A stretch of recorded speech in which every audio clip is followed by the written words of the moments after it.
Hello বন্ধুরা, তো চলে এসেছি নতুন একটা ভিডিও নিয়ে, মুভি রিভিউ বস চ্যানেলে। তো আজকে অ্যাকচুয়ালি যেটা নিয়ে ডিসকাশন করবো সেটা হচ্ছে বাংলা সিনেমার আবার একটা উৎসব লেগেছে 25 ডিসেম্বর উইকেন্ডে।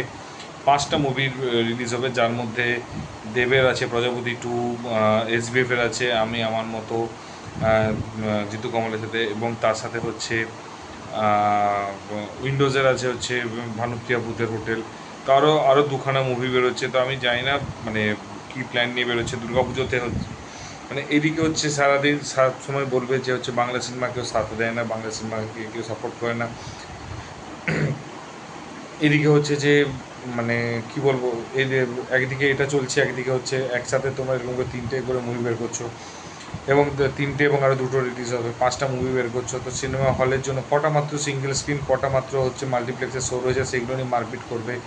এবং আবার পাওয়ার দেখে একজন বেশি নিয়ে নেবে, আবার পলিটিক্স করবে, আবার কর্পোরেট বুকিং করবে, তারপরে হচ্ছে সিনেমাটাকে হিট তকমা দেওয়ার জন্য যা খুশি করবে, একে অপর দিকে কাদা ছোড়াছড়ি করবে, যেটা দুর্গাপুজোর সময় এক্সট্রিম লেভেলে এবার দেখা গিয়েছে। তার আগে মানুষ, তার আগেও কিন্তু কর্পোরেট বুকিং করেছে, চুরি করেছে, কিন্তু কেউ বলেনি, কারণ সে সিঙ্গেল রিলিজ করেছে। কিন্তু কিন্তু আবার যেহেতু এতগুলো রিলিজ করবে, তো জেতার জন্য যে যতটা নিচে নামতে হয় ততটাই নিচে নামবে প্রত্যেকটা প্রডিউসার। এবং এবারে আবার এসবি এবং দেব ডিফারেন্ট, এবং উইন্ডোজ তার সাথে আছে। তাহলে এবারে হল নিয়ে প্রচুর ঝামেলা চলবে। তারপরে একজন পাওয়ার কাটিয়ে যদি একটা সে বেশি হল নিয়ে নেয়, তখন আবার কেওস শুরু করে দেবে, যে বলবে যে পাওয়ার দেখিয়ে করেছে। তো তাহলে ভাই একটা জিনিস এদিকে বলছো বাংলা সিনেমা কেউ পাশে দেখো, বাংলা সিনেমা, আরে বাংলা সিনেমার পাশে কী করে থাকবে? একটা মানুষের পকেটের কথা ভাবতে হবে। তুমি যদি একদম উইকলি একটা উইকে হঠাৎ করে 3খানা মুভি বের করে দাও, তো এরকমই হবে সিচুয়েশন। 3খানা 5খানা মুভি একটা মানুষের পক্ষে তো সম্ভব নয় যে সে তার ফ্যামিলিকে নিয়ে, যে দুজনের তিনজনের যদি ফ্যামিলি হয়, সে হচ্ছে 250 টাকা করে, তারপর টিকিট প্রাইস হিউজ করে দেবে। 250 টাকা করে যদি তুমি যাও, তাহলে 750 টাকা করে 5টা মুভি, সে 4,000 টাকা খরচা করে কী করে যেতে পারে? তাহলে সিনেমাটা, বাংলা সিনেমা কোনোদিনই সাথে থাকা যাবে না। সত্যি কথা বলতে কি, আমি বলছি, আমি রিভিউ করি, আমার জন্য অবস্থা খারাপ হয়ে যায়। একটা ওপেন একটা রিলিজ করলো, যেমন স্বার্থপরের মতো একটা মুভি রিলিজ করলো, দেখতে যেতে ইচ্ছা করে কেন? তারপরে পুরো নভেম্বর আছে, হাঁটি হাঁটি পাওয়ার পর তারপরে 2 সপ্তাহ পর তুমি একটা মুভি রিলিজ করো, আরও 2 সপ্তাহ একটা মুভি রিলিজ করো। আমি জানি না কোন অ্যাঙ্গেল দিয়ে কেন করছে। এবং বড় বড় প্রোডাকশন হাউস, সাথে হচ্ছে লাভ হচ্ছে না, লসই হচ্ছে। দুর্গাপুজোর দেখতে পেলে তো কীভাবে কী করলো না করলো, কীভাবে কী পলিটিক্স করলো না করলো, সবাই দেখতে পেয়েছে।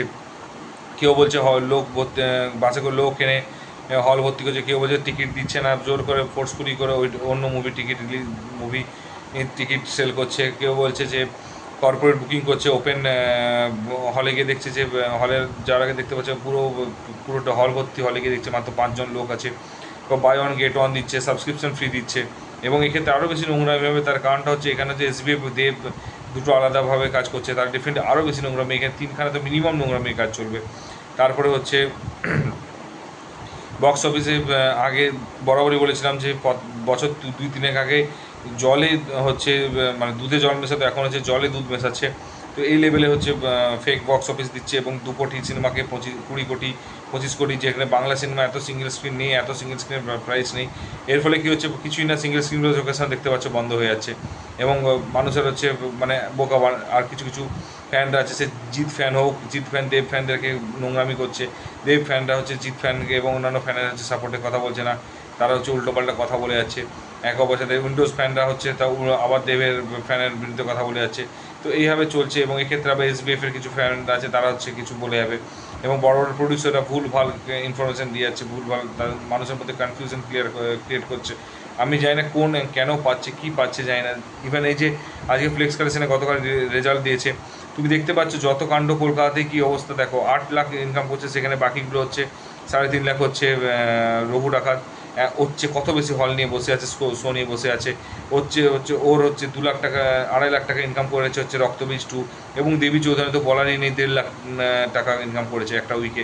তা তুমি ভেবে রাখো। আর মানে সত্যি কথা বলতে গিয়ে প্যাথেটিক লাগে এই মুভমেন্টগুলোকে দেখলে। সবচেয়ে বেশি কষ্ট লাগে যে ভাই একটা সাপোর্ট তুমি দেখো, সাপোর্ট কী করে করবে? তুমি এইভাবে ভুলভাল ফেক নিউজ করছো, ভুলভাল হেডলাইনের একটা পোস্ট বের করছো বিভিন্ন রকম, স্পেশালি কয়েকটা ফেসবুক পেজ, টিভিও ছাড়া। আমি আবারও বলছি, টিভিও এবং জুয়েল ছাড়া কিন্তু প্রত্যেকে হচ্ছে রঘু ডাকাতকে নিয়ে প্রমোশন করছে। এর ফলে কী হচ্ছে, অটোমেটিক্যালি কিছু লোক আছে, প্রোপাগান্ডা আছে, কিছু লোক এসে তারা উইন্ডোজকে সাপোর্ট করছে, কিছু লোক দেবী চৌধুরীকে সাপোর্ট করছে। কী হচ্ছে, কিছুই হচ্ছে না। রঘু ডাকাত একটা জেনুইন কথা বলছি, যদি বক্স অফিসে আমি মানছি যতই বলুক রানা সরকার হচ্ছে 10 কোটি গ্রস করেছে, সেটা সবাই জানে, ও 1 থেকে 2 কোটি টাকা বাড়িয়ে বলেছে। অ্যাকচুয়ালি 8 কোটি টাকা, 9 কোটি টাকা যদি 8 কোটি টাকা গ্রস করে, 6 কোটি টাকা বক্স অফিস কালেকশন করেছে, এবং সেটাকে হিট হিট করানোর জন্য কী করেছে, মুভিটাকে বলেছে 7-8 কোটি টাকার মুভি। এদিকে দেবী চৌধুরী নিজে বলেছে আমার 6 কোটি টাকা আমার মুভির বাজেট। সেখানে হচ্ছে তার দেবী চৌধুরী যদি 6 কোটি হয়, সেখানে তার চেয়ে অনেক বেশি প্রমোশন করেছে, অনেক বেশি বাজেটের ভিএফএক্স দেখলে বোঝা যায়। বাচ্চা না কেউ, আমি অবাক হয়েছি, বাচ্চা না 10-12 কোটি টাকা একটা মুভি সেখানে মানে ফ্লপ গেছে। রক্তবীজ শুধুমাত্র যদি 4-5 কোটি টাকার সিনেমা হয়েছে, 4-5 কোটি টাকার বাজেট বলে ও প্লেক্স কালেকশনে 2 কোটি ইনকাম করেছে, এবং হচ্ছে ওভার সিঙ্গেল স্ক্রিন থেকে 5-5.5 কোটি, এবার হয়তো সেমি হিট বা হিট পেয়ে গেল। দেবী চৌধুরী তো বিভৎসভাবে ফ্লপ খেয়েছে। হ্যাঁ, যত কাণ্ড কলকাতাতে, এটা কিন্তু অ্যাকচুয়ালি যদি দেখতে চাই ক্লিন হিট হয়েছে, না কর্পোরেট বুকিং, না প্রমোশন, না পলিটিক্সে কোথাও কিছু যায়নি। অ্যাকচুয়ালি এখনও মানুষকে বুঝতে হবে যে কোয়ালিটি থাকলে সিনেমা এমনি চলবে, কাউকে বলতে হবে না।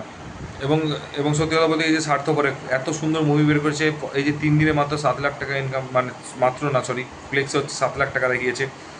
মঙ্গল, বুধ, বৃহস্পতি, শুক্র, এই 4 দিনে হচ্ছে 7 লাখ টাকা ইনকাম করেছে। তো ডেফিনেটলি আমি এটুকু লিখে দিতে পারি যে এই মুভিটা হচ্ছে কামিং উইকের হচ্ছে, আমি যে কোনো সময় বলতে পারি 20-25 লাখ টাকা ফ্লেক্স কালেকশন করবে, 7+, 20-25 লাখ, কারণ যে লেভেলে এই মুভিটার কোয়ালিটি হয়েছে। এবং আশা করছি শুক্র, শনি, রবি 3 দিনে হচ্ছে একটা হিউজ মার্কেট করবে, হিউজ বিজনেস করবে, এবং তারপরে শো সংখ্যা বাড়বে। আমি ড্যাম শিওর বলতে পারি ফ্যামিলি ড্রামা এবং দুর্ধর্ষ, দারুণ করেছে মুভিটা, এবং এই মুভিটা সাকসেস পাবেই, আমি লিখে দিতে পারি। অ্যাক্টিং হোক, সব কিছু, স্টোরি হোক, সব কিছু।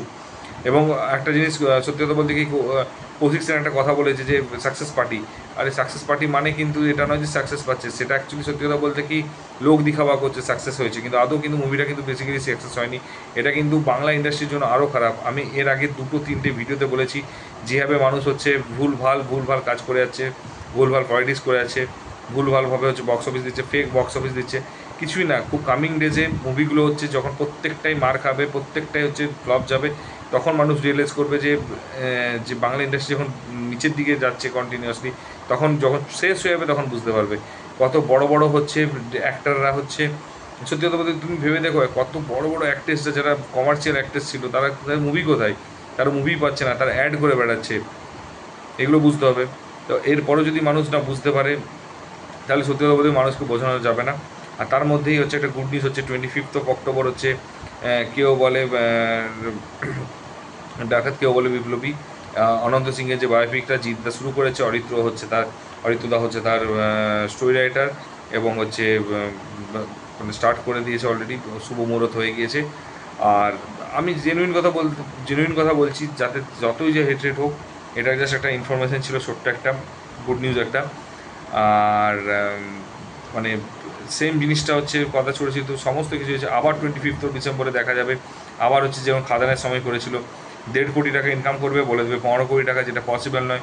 এসবিএফ হচ্ছে বলে দেবে যে 50 লাখকে বাড়িয়ে বলে দেবে 5 কোটি টাকা। আবার উইন্ডোজ বলে দেবে যে হচ্ছে 75 লাখকে 7.5 কোটি টাকা। আবার কর্পোরেট বুকিং, আবার লোক এনে হল ভর্তি করা, আবার হচ্ছে হাউসফুল ইয়ে করা, আবার রেটিং হচ্ছে মানে বুক মাই শোতে হচ্ছে রেটিং কমিয়ে দেওয়া। জিৎ ফ্যানরা হচ্ছে দেবের মুভিকে কমাবে, আবার দেব ফ্যানরা হচ্ছে উইন্ডোজের জন্য কমাবে। এইভাবে কি হচ্ছে একটা অপরের সাথে মানে কি বলবো, সংঘর্ষ তৈরি হবে। কিছুই না, প্রত্যেকটা মুভি মার খাবে। যেরকমভাবে দুর্গাপুজোতে গত বছর যেটা হচ্ছে টোটাল, যদি প্রপারভাবে আমি বলছি, প্লেক্স কালেকশন হয়েছিল দুর্গাপুজোর রিলিজে প্রায় হচ্ছে 9 থেকে 10 কোটি টাকা, সেটা এবারে গিয়ে দাঁড়িয়েছে 2, 3, 4, 5, 5.5 কোটি টাকা। মানে তুমি বুঝে নাও 5.5 কোটি, মানে অ্যাকচুয়ালি 20 কোটি টাকাও বক্স অফিস কালেকশন করতে পারি। গত বছর থেকে এবছরের মধ্যে সিঙ্গেল স্ক্রিন পড়ে গেছে, হল অনেক বেশি পাওয়ার পরেও কিন্তু কিছু করতে পারেনি, কারণ কান্তারা চলে এসেছে, কান্তারা মার্কেট স্ক্রিন নিয়ে নিয়েছে, থামা এসে বাকি স্ক্রিনগুলো নিয়ে নিয়েছে। কিন্তু গতবার কিন্তু একটা মানে গতবার সিংহম এবং হচ্ছে ভুলভুলে আসার পরও কিন্তু সেভার স্ক্রিন নিতে পারেনি বহুরূপী। তো জিনিসটা হচ্ছে কন্টেন্ট ভালো করো, ক্লাস কম করো, একটা সেকশনে 20 দিন, 2 সপ্তাহ, 3 সপ্তাহ ছাড়া একটা করে বাংলা মুভি রিলিজ করো। এতে কী হচ্ছে, বাংলা সিনেমার জন্য ভালো হবে, 3 সপ্তাহ একটা ওপেন রান পাবে, কিছু বাংলা অডিয়েন্স যারা ডেডিকেটেডলি দেখতে পারবে, তাদের পকেটে কথা ভাবো। আর একই সপ্তাহে যদি এরকম মুভি রিলিজ করো, তাদের এমনি 25 ডিসেম্বর খরচা আছে, 1 জানুয়ারিতে এনজয় করবে, তাদের জন্য কিন্তু খুবই চাপ হয়ে যাবে। এতে কী হচ্ছে, কিছুই না, বিজনেস কমে যাচ্ছে, ডিভাইড হয়ে যাচ্ছে, ফ্যান ফলোয়িং ডিভাইড হয়ে যাচ্ছে। তো প্রবলেমটা এখানেই হবে। যদি এখনও যদি মানুষের ঘুম না ভাঙে, তাহলে আমার সত্যি কথা বলতে কি আমার কিছু বলারও নেই, বোঝানোরও নেই, কারণ বাচ্চা কেউ না, সবাই যথেষ্ট ম্যাচিওর। এইটুকু বলবো যে নিজের রিজনাল ল্যাঙ্গুয়েজের মুভিকে সাপোর্ট করো, নিজের রিজনাল মুভিকে বাঁচানোর জন্য চেষ্টা করো। এত বড় পলিটিশিয়ানরা সবাই বাংলা সিনেমাতে রয়েছে, তাদেরকে এটুকুই বলবো, তারা এটার জন্য একত্রে লড়াই করে এবং সবচেয়ে বড় কথা বক্স অফিস হোক বা সমস্ত কিছু ফেক বলাটা বন্ধ করা উচিত, আমার মনে হয় ইমিডিয়েট বন্ধ করা উচিত। তো যাই হোক, যদি ভিডিওটা ভালো লেগে থাকে তাহলে অবশ্যই লাইক কমেন্ট শেয়ার করবে। যদি কোনোটাই আমার মন্তব্য ভুল থাকে অবশ্যই কিন্তু আমাকে কমেন্টে বলবে। আর যদি ঠিক কথা বলে থাকি অবশ্যই সাপোর্ট করবে এবং ওদের কাছে শেয়ার করে দিও। আর যদি চ্যানেল নতুন সাবস্ক্রাইব করে দিও। দেখা হচ্ছে পরের ভিডিওতে। ভালো থেকো, take care, tata, bye by.